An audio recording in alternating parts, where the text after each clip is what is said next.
光緒年間，裕東有條陳家村，村西頭曾經有一間破爛茅草屋。20年前，呢度住住一個叫李秀蓮嘅寡婦。冇人估到20年後嘅清明，4對8抬大轎、敲鑼打鼓咁入村，由轎入邊落嚟嘅，竟然係當朝新科狀元鎮國將軍、江南巨富同太醫院判。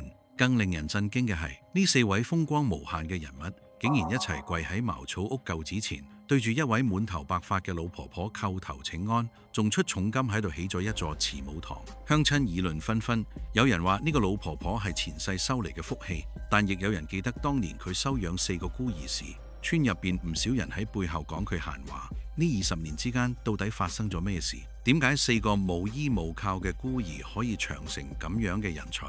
一切要由25年前嗰個寒冬講起。光緒3年，裕東大旱，冇收成，遍地餓戾。呢一年正正係歷史上丁戊奇荒最嚴重嘅時期。裕東作為重災區，赤地千里，百姓苦不堪言。陳家村嘅李秀蓮嗰年啱啱20歲，丈夫陳老實半年前喺修河堤時被洪水沖走，只留低佢同一間漏風嘅茅草屋。村入邊啲人都勸佢改嫁，但佢念住亡夫嘅好，硬係守住呢間破屋，靠幫人縫補同洗衫換少少糧食過日子。臘月初8嗰日，天寒地凍，北風好似刀咁割面。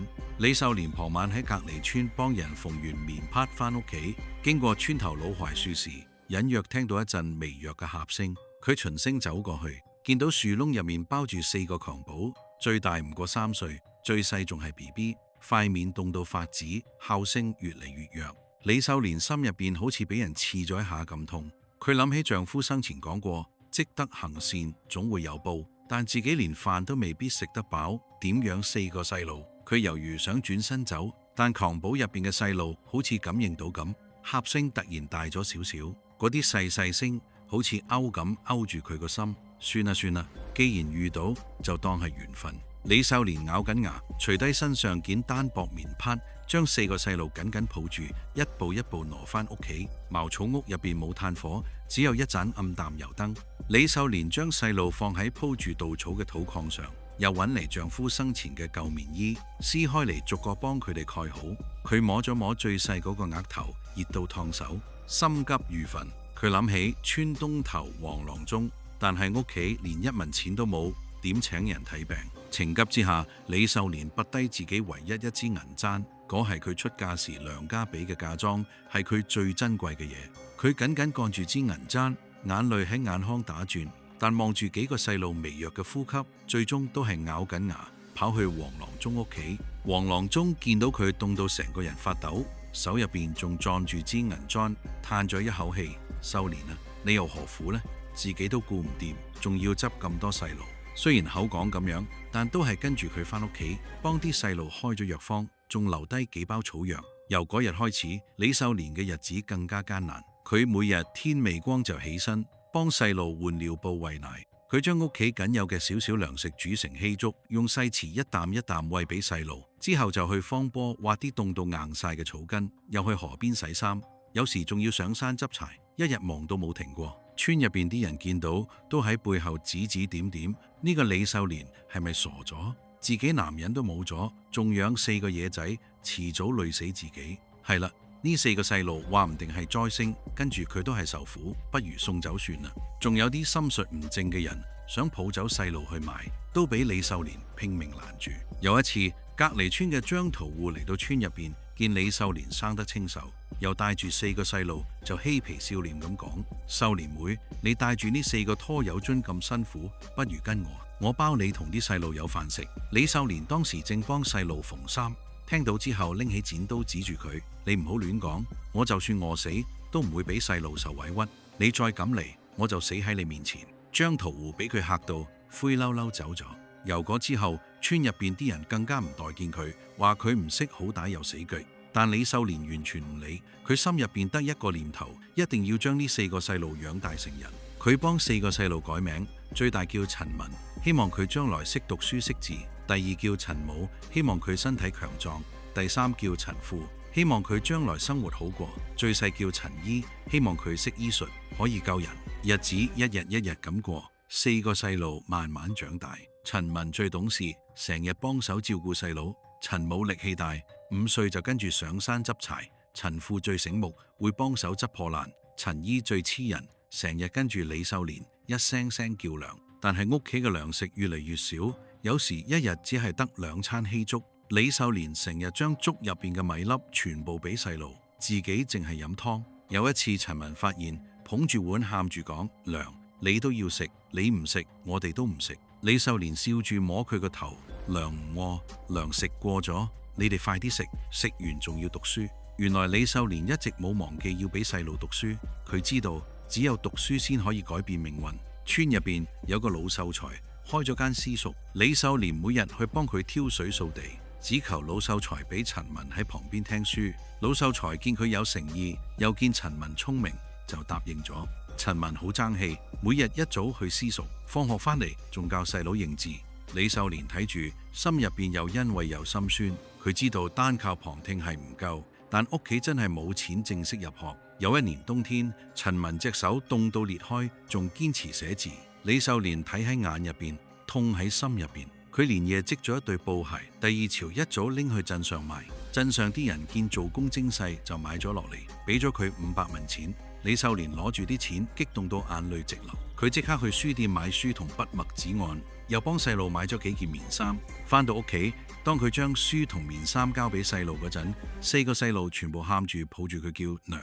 日子雖然辛苦，但李秀蓮從來冇諗過放棄。有一次陳母重病，高燒唔退，李秀蓮孭住佢行咗幾十里路去縣城揾大夫。一路上佢隻腳磨到起水泡流血，但佢唔敢停，驚耽誤細路病情。到咗縣城，大夫話要用名貴藥材，李秀蓮冇錢，就跪喺地下叩頭求醫。大夫被佢誠心打動，減免藥費，仲細心醫治。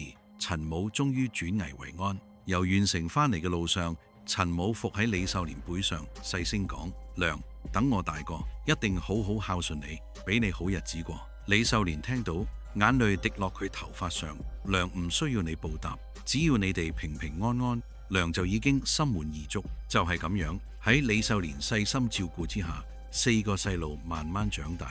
陳文15歲嗰年考入縣學，陳母16歲被路過將軍睇中，入咗軍。陳父17歲跟住村入邊嘅商人去江南做生意。陳姨18歲拜咗一位出名大夫為師學醫。啲細路一個一個離開屋企，李秀蓮心入邊又開心又唔捨。佢送陳文去縣城嗰陣，塞咗個布包俾佢，入邊係佢儲咗好耐嘅錢。文兒，到咗縣城要好好讀書，唔好掛住屋企。娘，一切都好。送陳母去當兵嗰陣，佢連夜幫佢縫咗件棉褲。母兒，喺軍中要聽話，照顧好自己。娘，等你翻嚟。送陳父去江南嗰陣，佢俾咗佢一對自己織嘅布鞋。婦兒，出門在外要踏實做人，唔好學壞。娘喺屋企等你消息。送陳姨去拜師嗰陣，佢將自己僅有嘅積蓄全部俾咗佢。姨兒，好好學醫，將來做個好大夫，救死扶傷。娘以你為榮。啲細路走咗之後，李秀蓮嘅日子又回復以前咁平靜。佢仍然每日縫補洗衫、執柴挖菜，但心入邊多咗一份盼望。佢每日都會企喺村口老槐樹下，望住細路離開嘅方向，等佢哋早啲翻嚟。陳文去到縣學之後，更加用功讀書。佢知道自己可以有機會讀書，全靠阿娘辛苦付出，所以每日天未光就起身背書，夜晚仲要挑燈苦讀，成日讀到深夜。縣學先生好欣賞佢，經常單獨教導佢。光緒15年，陳文中咗舉人，消息傳到陳家村，村入邊啲人都好驚訝，冇諗過當年嗰個跟住寡婦食糠咽菜嘅細路，竟然會變成舉人。有人開始對李秀蓮陪笑面，主動同佢打招呼，但係李秀蓮仍然同以前一樣，每日過住簡單嘅日子。陳文中舉之後冇驕傲自滿，反而更加用功讀書。佢知道只有考中進士，先可以真正改變自己同阿娘嘅命運。光緒18年，陳文參加會試中第，之後佢再參加殿試，憑住出色嘅才華，被光緒皇帝親自點為狀元。當狀元及第嘅消息傳到陳家村時，成條村都沸騰起嚟，村民紛紛走去李秀蓮屋企同佢道賀。李秀蓮攞住陳文寄翻嚟嘅信，眼淚不停咁流。佢知道個仔終於出人頭地，自己嘅辛苦冇白費。陳母喺軍中同樣好努力，佢自細力氣大又肯捱，好快就由普通士兵升到小隊長。喺一次平定叛亂嘅戰事入面，佢衝鋒陷陣，立下大功，被提拔為副將。之後佢多次帶兵出征，屢立戰功，不到30歲就被封為鎮國將軍。陳武喺軍中一直掛住阿良，每次打仗得到嘅賞賜都會派人送返陳家村俾阿良改善生活。但李秀蓮從來唔捨得用，全部錢都存起嚟，等住啲仔返嚟。陳富喺江南做生意都好順利，佢自細醒目又識講說話，好快就由一個小伙計做到掌櫃。佢做生意講信用，從來唔呃人，所以生意越做越大，冇幾年就成為江南出名嘅富商。陳富賺到錢之後，第一件事就係想接阿良去江南，但係李秀蓮話：良喺村入邊住慣咗，唔想去江南，你喺外面好好做生意，良喺屋企等你返嚟。陳富拗唔過阿良，只好經常派人返嚟探望，送啲食嘅同着嘅俾阿良。陳醫跟住師傅學醫，亦好有天分。佢唔單止聰明，而且心地善良，對病人非常有耐性。師傅好中意佢，將自己一生所學全部傳授俾佢。陳醫出師之後，喺縣城開咗一間醫館，因為醫術高明，收費公道，好快就聲名遠播。之後太醫院嘅院判聽聞佢嘅名聲，就推薦佢入太醫院任職。陳醫入咗太醫院之後，憑住精湛嘅醫術，得到皇帝同太后賞識，冇幾耐就被提拔為太醫院判。陳醫喺太醫院亦一直記掛住阿良，佢知道阿良身體唔好，就經常派人送啲名貴藥材返嚟，仲特意寫咗一個養生方子俾阿良照住調理身體。4個細路全部有出息，但佢哋心入邊都有一個共同願望，早啲返到阿良身邊，好好孝順佢。光緒28年清明前夕，陳文、陳武、陳富、陳醫4人不約而同向朝廷請假，準備返陳家村探望阿良。陳文作為新科狀元，本應留喺京城任職，但佢實在掛住阿良，就向皇帝請假。皇帝見佢一片孝心，就批准咗陳武作為鎮國將軍。軍務繁忙，但佢都掛住阿良，就將軍務交俾副將，自己帶住親兵返屋企。陳富喺江南嘅生意雖然好忙，但佢都想快啲見到阿良，就將生意交俾伙計，自己帶住錢財返屋企。陳醫喺太醫院亦好忙，但佢知道阿良年紀大，身體唔好，就向院判請假，帶住藥材返屋企。4月初5嗰日，天氣晴朗，陽光明媚，4對8抬大轎，敲鑼打鼓咁湧入陳家村，村民全部走出嚟睇熱鬧。當佢哋見到由轎入邊落嚟嘅係陳文、陳武、陳富、陳醫時，全部人都哀住。4個細路落咗轎，第一件事就係跑去村西頭嘅茅草屋前。佢哋見到阿良正坐喺門口縫衫，頭髮已經全白，面上滿布皺紋，心入邊一陣酸楚。良，4個人齊聲叫住，跪喺李秀蓮面前。李秀蓮抬起頭，見到4個細路，先愣咗一下，之後眼淚就流落嚟。佢攢住手，逐個摸佢哋嘅面。好，你哋終於返嚟，良好掛住你哋。良，我哋返嚟，以後唔會再離開你。陳文握住阿良嘅手，哽咽咁講。村民見到呢一幕，都感動到流眼淚，諗起以前對李秀蓮嘅白眼同嘲笑，全部羞愧咁低低頭。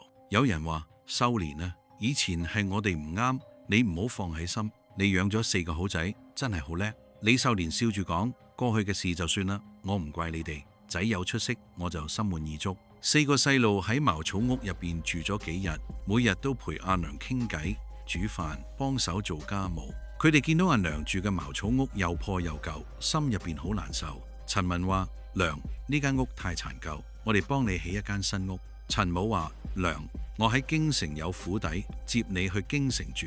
陳富話：良，我喺江南有大宅院，接你去江南住。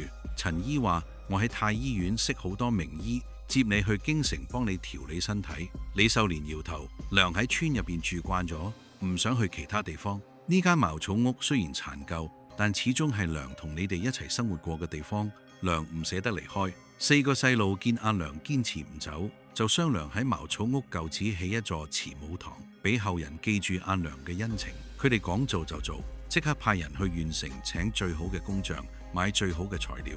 村民亦主動嚟幫手，有人搬磚，有人運瓦，有人貨泥，大家齊心協力，好快就開工。3個月後，慈母堂落成。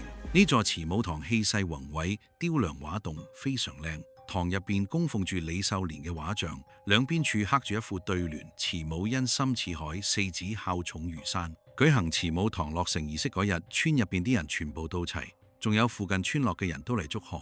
陳文、陳武、陳富、陳姨四人着住華服，陪住阿娘坐喺正堂。佢哋向阿娘敬茶，再叩3個頭，感謝養育之恩。李秀蓮望住眼前一切，眼淚再次流落嚟。